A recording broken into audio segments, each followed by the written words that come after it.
ಎಲ್ರಿಗೂ ನಮಸ್ಕಾರ. ನನ್ನ ಹೆಸರು ರವಿ ಸಜ್ಜನ್ ಅಂತೇಳಿ. ನಾನು ಬಾಗಲಕೋಟೆ ಜಿಲ್ಲೆ ಹುಣಗುಂದ ತಾಲೂಕಿನ ಹುಣಗುಂದ ತೋಟಗಾರಿಕಾ ರೈತ ಉತ್ಪಾದಕ ಸಂಸ್ಥೆಯ ನಿರ್ದೇಶಕನಾಗಿ ಮತ್ತು ನಾನು ಮೂಲತಃ ಒಬ್ಬ ಕೃಷಿಕ, ನಾನು ಮೆಣಸಿನಕಾಯಿ ಬೆಳೆಗಾರ ಅಂಥೇಳಿ ಇವತ್ತು ಈ ವೇದಿಕೆಯನ್ನು ನನಗೆ ನೀಡಿದ್ದಕ್ಕೆ ಧನ್ಯವಾದಗಳನ್ನು ತಿಳಿಸ್ತಾ, ನನಗೆ ಈ ಮೆಣಸಿನಕಾಯಿ ಬೆಳೆಯಲ್ಲಿ ನನಗೆ ಕಳೆದ ಒಂದು 10 ವರ್ಷದಿಂದ ನನಗೆ ಅನುಭವ. ಆದರೆ ಇಲ್ಲಿ ಇರೋರೆಲ್ಲ ತುಂಬ ದೊಡ್ಡ ದೊಡ್ಡ ವಿಜ್ಞಾನಿಗಳಿದ್ದೀರಿ. ನನಗೆ ತಿಳಿದಿರುವಂಥ ಜ್ಞಾನದಲ್ಲಿ ನಾನು 10 ವರ್ಷದಲ್ಲಿ ಅನುಭವಿಸಿದಂಥ ಅನುಭವಗಳನ್ನು ನಿಮ್ಮ ಮುಂದೆ ಹಂಚ್ಕೊತಿದ್ದೀನಿ.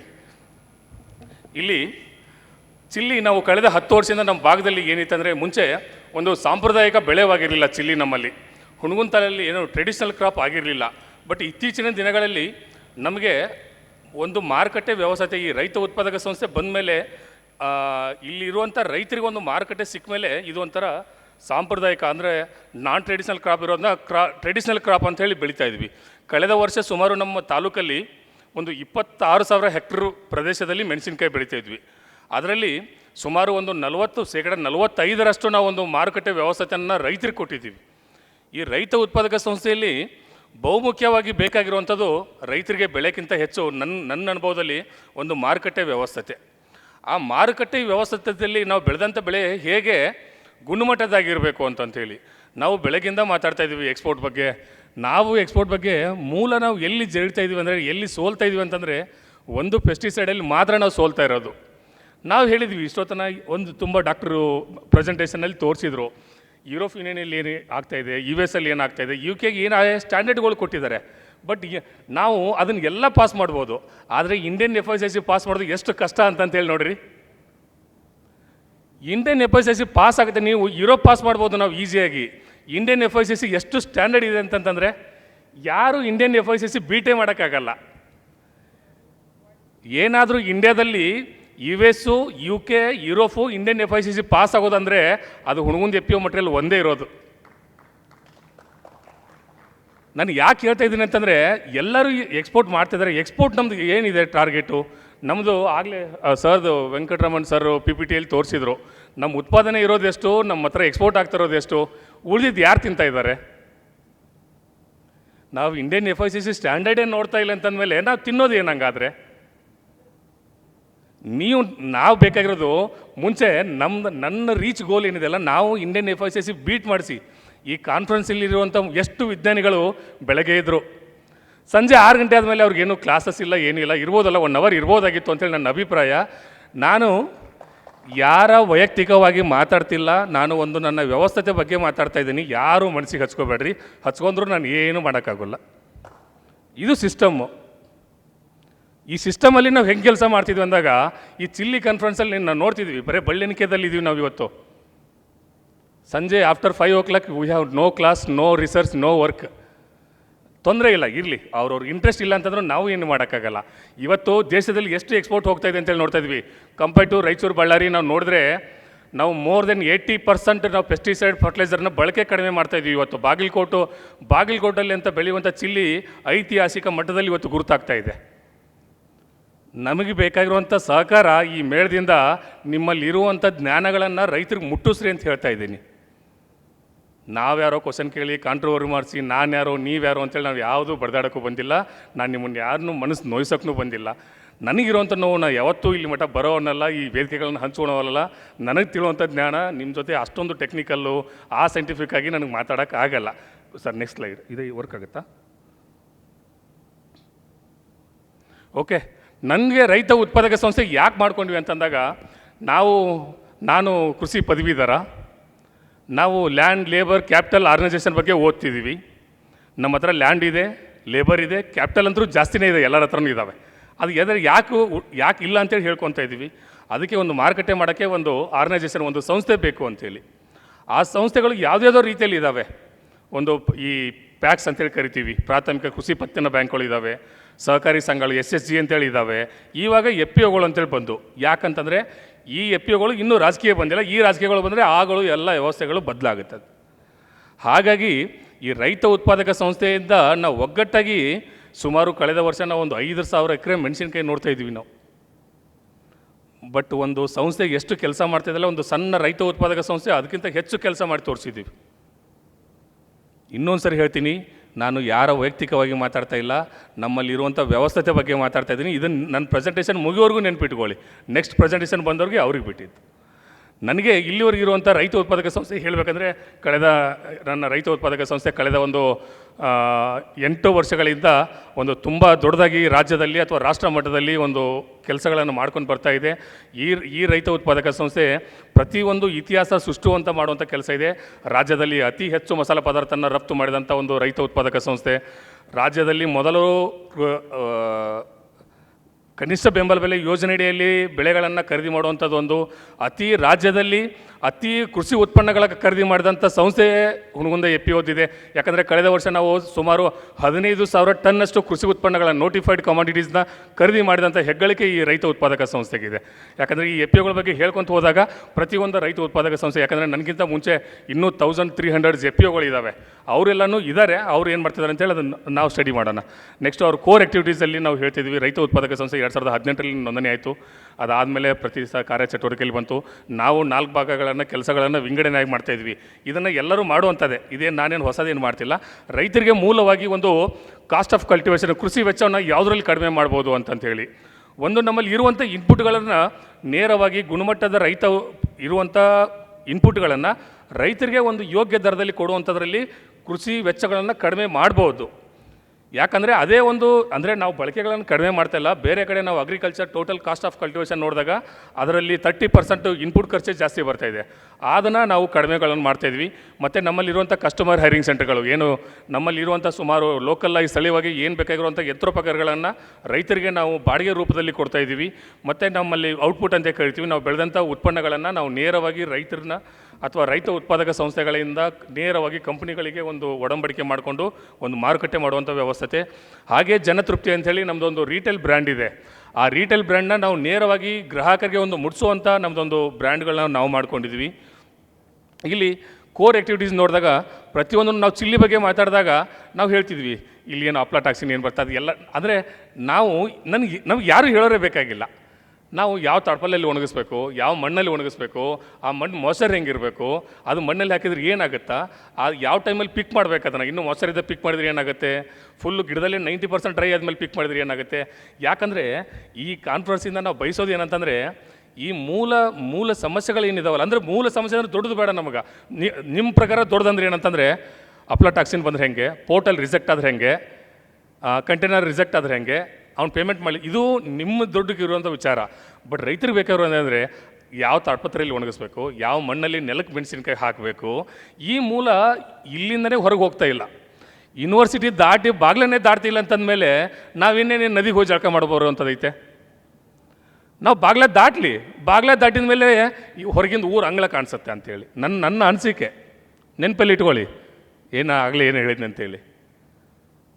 ಓಕೆ, ಇದು ನಂದು ಜನತೃಪ್ತಿ ಅಂತೇಳಿ ನಮ್ಮಲ್ಲಿರುವಂಥ ಉತ್ಪನ್ನಗಳನ್ನು ನಾವು ಇದನ್ನೊಂದು ರೀಟೇಲ್ ಬ್ರ್ಯಾಂಡಲ್ಲಿ ಮಾಡಿಕೊಂಡು ಇದನ್ನು ನೇರವಾಗಿ ಗ್ರಾಹಕರಿಗೆ ಒಂದು ತಲುಪಿಸುವಂಥ ಒಂದು ವ್ಯವಸ್ಥೆ. ಇಲ್ಲಿ ನಮ್ಮದು ನಾವು export, we are not to direct export. ನಾವು ಆ್ಯಕ್ಚುಲಿ ನೇರವಾಗಿ ನಾವು ರಫ್ತು ಮಾಡ್ತಾ ಇಲ್ಲ.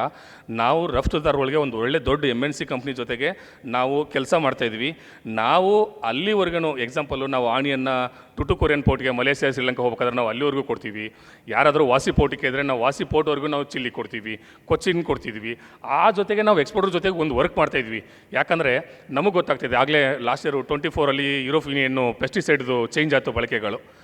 ಅದನ್ನೆಲ್ಲ ನಮಗೆ ಗೊತ್ತಾಗುತ್ತೆ, ನಮಗೆ ಹೇಳ್ತಾರೆ. ಅದ್ರ ತಕ್ಕಂತೆ ನಾವು ಎಕ್ಸ್ಪೋರ್ಟ್ಗಳನ್ನು ನಾವು ಇಟ್ಕೊಂಡು ನಾವು ರೈತರ ಜೊತೆಗೆ ಬೆಳೆಸ್ಕೊಂಡು ಕೊಡ್ತಾಯಿದ್ದೀವಿ. ಹಾಗೆ ನಮ್ಮಲ್ಲಿ ವೆರೈಟೀಸ್ ಇರುವಂಥದ್ದು ಮೇಜರ್, ನಾವು KDL ಅಥವಾ ಬ್ಯಾಡ್ಗಿನ ನಾವು ನಮ್ಮಲ್ಲಿ ಏನು ನಮ್ಮದು ನಾರ್ತ್ ಕರ್ನಾಟಕ GI ಟ್ಯಾಗ್ ಅಂತೇಳಿ ಮಾತಾಡ್ತಿದ್ವಲ್ಲ, ಆ ಒಂದು ವೆರೈಟಿಗೆ ತುಂಬ ಬೇಡಿಕೆ ಇದೆ. ಅದ್ರ ಬಗ್ಗೆನೇ ನಾವು ಜಾಸ್ತಿ ಫೋಕಸ್ ಮಾಡ್ತಾಯಿದ್ವಿ. ನಮ್ಮಲ್ಲಿ ಈ ಬಾಗಲಕೋಟೆ ಜಿಲ್ಲೆಯಲ್ಲಿ ಹೈಬ್ರಿಡ್ಸ್ನ ನಾವು ಏನು ಯಾವುದು ಬೇರೆ ಹೈಬ್ರಿಡ್ಸ್ಗಳನ್ನು ನಾವು ಬೆಳೀತಾ ಇಲ್ಲ. ನಾವು 334 ಅಥವಾ ಸೂಪರ್ 10 ಸೂಪರ್ 10 ಏನು ಕರಿತೀವಿ S4, ಮತ್ತು ನಮ್ಮಲ್ಲಿ KDL ಬ್ಯಾಡ್ಗಿ ಲೋಕಲ್ ಈ ರುದ್ರ ಅಂತೇಳಿ ಯೂನಿವರ್ಸಿಟಿದು ಬಂತು. ಇದಕ್ಕಿಂತ ಮುಂಚೆ ಕಡ್ಡಿ ಡಬ್ಬಿ ಅಂತೇಳಿ ನಮ್ಮ ಹತ್ರ ಇರುವಂಥ ತಳಿಗಳು, ಅದನ್ನೇ ನಾವೇ ಸಂಸ್ಕರಣೆ ಮಾಡಿ ನಾವೇ ರೈತರಿಗೆ ಬೀಜ ಕೊಟ್ಟು ಅದನ್ನೇ ನಾವೇ ಖರೀದಿ ಮಾಡುವಂಥದ್ದು ಒಂದು ಕೆಲಸ. ಅದಕ್ಕೆ ಎಕ್ಸ್ಪೋರ್ಟ್ದು ಗುಣಮಟ್ಟಗಳು ಏನು ಅಂತಂದಾಗ ಅದನ್ನು ನಾವು ಅನುಸರಿಸ್ಕೊಂಡು ಪಾಲಿಸ್ತಾ ಇದ್ದೀವಿ. ಆಮೇಲೆ ನಮ್ಮಲ್ಲಿ ಪ್ರೊಡಕ್ಷನ್ ಮಾಡಬೇಕಾದ್ರೆ ಮುಂಚೆ ನನಗೂ ಸ್ವಲ್ಪ ಜನ ಹಂಗೆ ಮಾತಾಡ್ತಿದ್ರು ಹಿಂದ್ಗಡೆ. ನಾನು 1ನೇ ವರ್ಷ ಪ್ರಯತ್ನ ಮಾಡಿದಾಗ 50 ಎಕರೆ ನಾವು ಪ್ರಯತ್ನ ಮಾಡಿರೋದು, 2ನೇ ವರ್ಷ 200 ಎಕರೆ, 3ನೇ ವರ್ಷ 3000 ಎಕರೆ. ಈ ಥರ ಪ್ರತಿ ವರ್ಷ ಪ್ರಯತ್ನ ಮಾಡಿ ಯಾಕಂದರೆ ಒಂದು ಲಾಭ ಬರ್ತಂತೇಳಿ ತೋರಿಸ್ಬೇಕು. ಆಗಲೇ ಹೇಳಿದ್ರಲ್ಲ, ಯಾರೋ ಹರಿ ಸರ್ ಹೇಳ್ದಂಗಾದರು, ಯಾರೋ ಫಾರ್ಮರ್ ಕೇಳಿದಾಗ ನಾವೇ ಚೆನ್ನಾಗಿ ಬೆಳಿಲ್ಲ ಅಂತಂದರೆ ನಾವು ರೈತರಿಗೆ ಏನು ಹೇಳೋಕ್ಕಾಗತ್ತೆ? ಮೊದಲು ಅಂದರೆ ಹೆಂಗಂದರೆ ನಾನೊಬ್ಬ ದೇಶದಾಗ ಒಬ್ಬ ಮೂರ್ಖ ಸುದ್ದಾದರೆ ಅವನೊಬ್ಬ ಮೂರ್ಖ ಕಡಿಮೆ ಆಗ್ತಾನೆ, ಮೊದಲು ನಾನೇ ಸುದ್ದಾದ ಮೇಲೆ ಒಬ್ಬ ಮೂರ್ಖ ಸುದ್ದಾಗ್ತಾನೆ ಅಂತಂತೇಳಿ. ಹಾಗಾಗಿ ಮೊದಲು ನಾವು ಬೆಳೆದ ಮೇಲೆ ಇನ್ನೊಬ್ಬರು ರೈತರು ಬರ್ತಾರೆ, ಆವಾಗಲೇ ಗೆದ್ದ ಮೇಲೆ ಎಲ್ಲರೂ ಬರ್ತಿರ್ತಾರೆ. ಆವಾಗ ಈಗ ಹುಣಗುನ್ ತಾಲೂಕಲ್ಲಿರುವಂಥ ಚಿಲ್ಲಿಗಳು ಮುಂಚೆ 1 ಕಂಪ್ನಿಗಳು ಇತ್ತು, ಈಗ 4-5 ಕಂಪ್ನಿಗಳು ಬಂದು ಇನ್ನೂ ಹೆಚ್ಚಿನ ಕಂಪ್ನಿಗಳು ಬರ್ತಾ ಇದ್ದಾವೆ. ಹಾಗೆ ಬೇಡಿಕೆ ಆದಂಗೆ ಬಟ್ ಉದ್ದೇಶ ಏನಂತಂದರೆ ಪೆಸ್ಟಿಸೈಡ್ ಬಳಕೆ ಬೇಡ ಅಂತ ಹೇಳೋದು. ನಾವು ಬೇಡ ಅಲ್ಲ, ಬೇಕಾಗಿರುವಂಥದ್ದು ಸೂಕ್ತ ರೋಗಕ್ಕೆ ಸೂಕ್ತ ಮದ್ದುಗಳನ್ನು ನೀಡ್ರಿ ಅಂತ ಹೇಳಿ ನಾವು ಬೆಳಗ್ಗೆ ಅವ್ರಿಗೆ ಹೇಳಿದ್ರಲ್ಲ, ಅದು ಯಾವುದ್ಯಾವುದೋ ಮಾಡಿ ಎಲ್ಲೆಲ್ಲೋ ನಾನು ನಾಳೆ ಯಾರೂ ಮಾರ್ಕೆಟ್ ಹೋಗಲಿ ಅಂದರೂ ಒದ್ದಾಡೋದು ಬೇಡ. ಅದರಿಂದ ಸಾಲ ಮಾಡ್ಕೊಂಡು ರೈತರು ಗೋಳಾಡೋರಂತರೂ ತುಂಬ ಜನ ಇದ್ದಾರೆ. ಇಲ್ಲಿ ಅದಾದಮೇಲೆ ನಾವು ಎಕ್ಸ್ಪೋರ್ಟ್ ಜೊತೆಗೆ ವರ್ಕ್ ಮಾಡಬೇಕಂದಾಗ ನಮ್ಮಲ್ಲಿರುವಂಥ ಹಾರ್ವೆಸ್ಟ್ ಹ್ಯಾಂಡ್ಲಿಂಗ್ ಯಾವ ಥರ ಮಾಡಬೇಕು, ಪೋಸ್ಟ್ ಹಾರ್ವೆಸ್ಟ್ ಹ್ಯಾಂಡಲ್ ಮಾಡೋದು ಹೆಂಗಬೇಕು, ನಮ್ಮ ಹತ್ರ ಆಪೆಡ DGFT ರಿಜಿಸ್ಟ್ರೇಷನ್ ಹೊಂದಿದ್ದೀವಿ, ನಮಗೆ ಕೆಪ್ಯಾಕ್ ಜೊತೆಗೆ ನಾವು ಸಹಕಾರದಲ್ಲಿದ್ದೀವಿ. ಆಮೇಲೆ ಡಿಪಾರ್ಟ್ಮೆಂಟ್ ಹಾರ್ಟಿಕಲ್ಚರು, ಅಲೈಡ್ ಡಿಪಾರ್ಟ್ಮೆಂಟು, ಯೂನಿವರ್ಸಿಟೀಸ್ಗಳ ಜೊತೆಗೆ ನಮ್ಗೆ ಏನಾದರೂ ಸಹಾಯಗಳು ಬೇಕಾದರೆ ನಾವು ಇಲ್ಲಿಂದ ಇರುವಂಥ ವಿಜ್ಞಾನಿಗಳ ಹತ್ರ ಕೇಳ್ಕೊತೀವಿ. ಅವ್ರ ಮನಸ್ಸಾರೆ ಎಷ್ಟು ಮಾಡೋಕ್ಕೆ ಸಾಧ್ಯ ಆಯಿತು ಅಷ್ಟು ಮಾಡ್ತಾರೆ. ಅಷ್ಟಕ್ಕೂ ಆಗಿಲ್ಲ ಅಂದರೆ ನೆಕ್ಸ್ಟು ಫೋನ್ ರಿಸೀವ್ ಮಾಡಿರೋಂಗಿಲ್ಲ.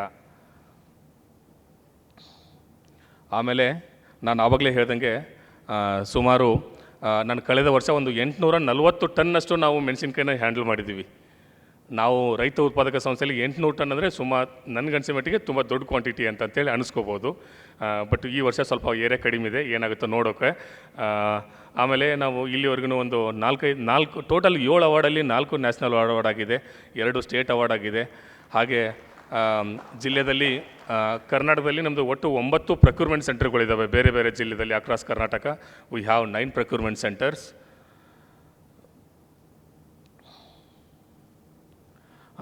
ಇಲ್ಲಿ ಮುಖ್ಯವಾಗಿ ನಾನು ಆವಾಗಲೇ ಮಾತಾಡ್ದಂಗೆ ಒಂದು ಈ ಉತ್ಪಾದನೆಯಲ್ಲಿ ಏನು ಸಮಸ್ಯೆ ಅಂಥೇಳಿ, ಉತ್ಪಾದನೆಯಲ್ಲಿ ನಮ್ಗೆ ಏನು ಸಮಸ್ಯೆ ಬರ್ತೈತಿ, ನಾವು ಮಲ್ಟಿ ಫಾರ್ಮರ್ಸ್ ಎಲ್ಲ ಫಾರ್ಮರ್ಸು ನಾವು ವಿಸಿಟ್ ಮಾಡಿದಾಗ ಏನು ಅನ್ಸುತ್ತೆ ಅವ್ನಿಗೆ, ನಾವು ಯಾವಾಗಲೂ ಹೇಳ್ತೀವಿ IPM ಅಂದ್ರೆ ಏನು, ನಾವು ಯಾರೋ ಮಾತಾಡ್ತೀವಿ ನಾವು ಆರ್ಗ್ಯಾನಿಕ್ ಅಂತ ಹೇಳಿ. ಆರ್ಗ್ಯಾನಿಕಲ್ಲಿ ನನ್ನ ಪ್ರಕಾರ ನನ್ನ ಪರ್ಸ್ನಲ್ ನನ್ನ ಅನುಭವ ತಕ್ಕಂತೆ ಈ ಮೆಣಸಿನ್ಕಾಯಿನ ಸಾವಯವದಲ್ಲಿ ಬೆಳೆಯೋಕ್ಕಾಗಲ್ಲ ಅನ್ನೋ ನಂದು ಸಿದ್ಧಾಂತ. ಬೆಳೆಯೋಕ್ಕಾಗೋದಿಲ್ಲ ಅಂತಲ್ಲ, ಕಮರ್ಷಿಯಲ್ಲಾಗಿ ಮಾಡೋಕ್ಕಾಗೋದಲ್ಲ. ಯಾರೋ 1 ಎಕರೆದಲ್ಲಿ ನಾನು ಟ್ರೈಲ್ ಮಾಡ್ಬೋದು, ಆಮೇಲೆ ಓವರಾಲ್ ನಾನು ಮಾರ್ಕೆಟ್ ಮಾಡಿದ್ಮೇಲೆ ನನ್ನ ಆರ್ಥಿಕ ಪರಿಸ್ಥಿತಿ ಏನು ಅಂತ ನೋಡ್ಕೊಂಡಾಗ ನನಗಾಗೋದಿಲ್ಲ. ಹಾಗಾಗಿ ಒಳ್ಳೊಳ್ಳೆ ಮಲ್ಕಿಲ್ಗಳು ಇವತ್ತು ಮಾರ್ಕೆಟಲ್ಲಿ ಒಳ್ಳೊಳ್ಳೆ ಮಲ್ಕಿಲ್ಗಳು ಪೆಸ್ಟಿಸೈಡ್ಗಳು ಬಂದಿದ್ದಾವೆ. ಅವುಗಳನ್ನು ಬಳಕೆ ಮಾಡೋದು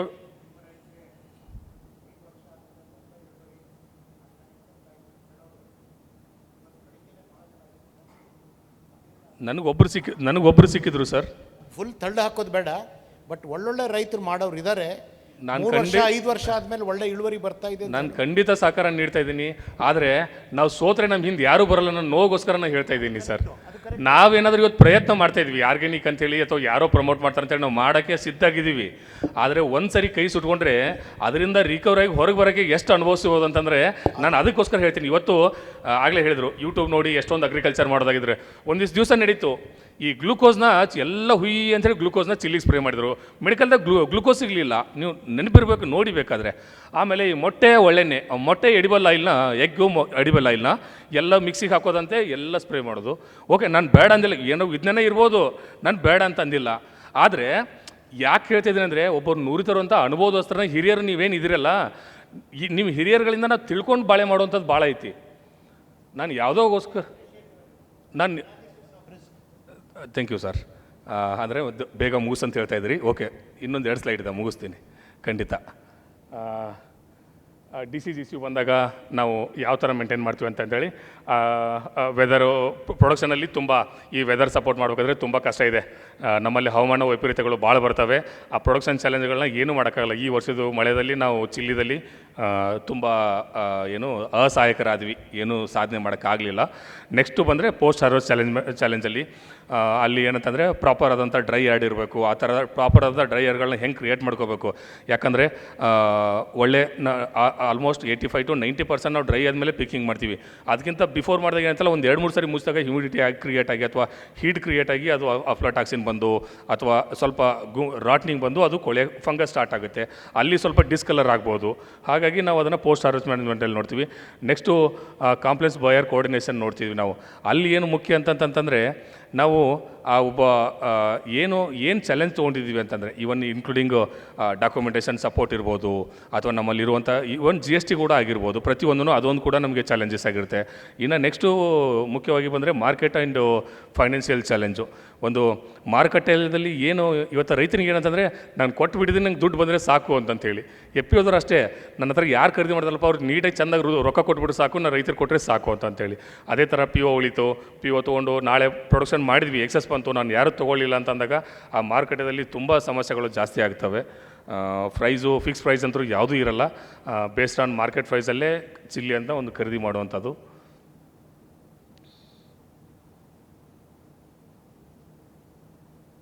ಆಗ್ತಾಯಿಲ್ಲ. Next slide. ಓಕೆ, ನಾವು ಏನೇನು ಕಲ್ತಿದ್ವಿ ಅಂತಂದಾಗ, success depend, collective effort and farmer trainings. ಈ ಫಾರ್ಮರ್ ಟ್ರೈನಿಂಗ್ ನಾವು ಹೇಳ್ತೀವಿ ಎಲ್ಲರೂ, ರೈತರನ್ನ ಕೂಡಿಸೋದು ತುಂಬ ಕಷ್ಟದ ಕೆಲಸ. ರೈತರುಗಳನ್ನ ಅಂದರೆ ನಾನೊಬ್ಬ ಫಾರ್ಮರ್, ನಾನು ಹೇಳ್ತೀನಿ, ನನ್ನ ತಪ್ಪಿದ್ರೆ ನನ್ನ ತಪ್ಪೆ ಅಂತ ಹೇಳ್ತೀನಿ. ನಾನೇನು ಈ ತುಂಬ ಸ್ಮಾರ್ಟ್ ಅಲ್ಲ. ರೈತರನ್ನ ಕರೆದು ಟ್ರೈನಿಂಗ್ ಮಾಡಿ ನೀವು ತರಬೇತಿ ಕೊಡ್ತೀನಿ ಅಂತಂದರೆ ತುಂಬ ಕಷ್ಟದ ಕೆಲಸ. ಬಟ್ ಸಿಲೆಕ್ಟೆಡ್ ಫಾರ್ಮರ್ ಅವರಾಗಲೇ ತಿಳಿದು ಬರ್ತೀನಿ ಅನ್ನೋರು ತುಂಬ ಕಡಿಮೆ.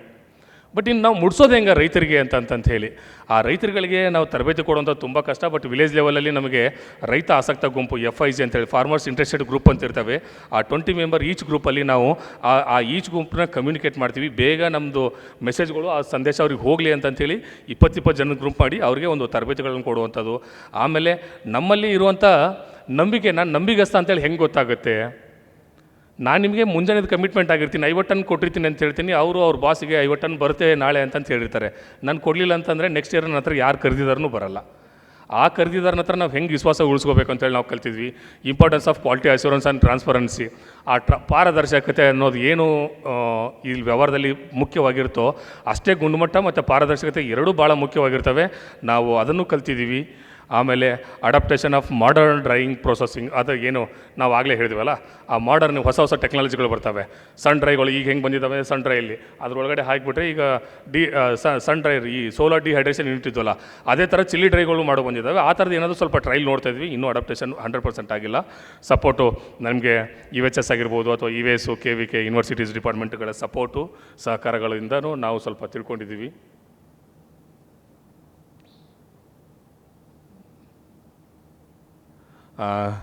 ಲಾಸ್ಟು ಓಕೆ, ಇನ್ನೊಂದು ಹೋಯ್ತು ಕನ್ಕ್ಲೂಷನ್. ಹೋಗಲಿ ಬಿಡಿ, ಕನ್ಕ್ಲೂಷನ್ ಇನ್ನೇನು ಹೇಳೇ ಬಿಟ್ಟಿದ್ದೀನಿ ಬಿಡಿ. ದ ವೇ ಫಾರ್ವರ್ಡಲ್ಲಿ ಹೇಳಿದ್ವಿ, ಉದ್ದೇಶ ಏನೂ ಇಲ್ಲ.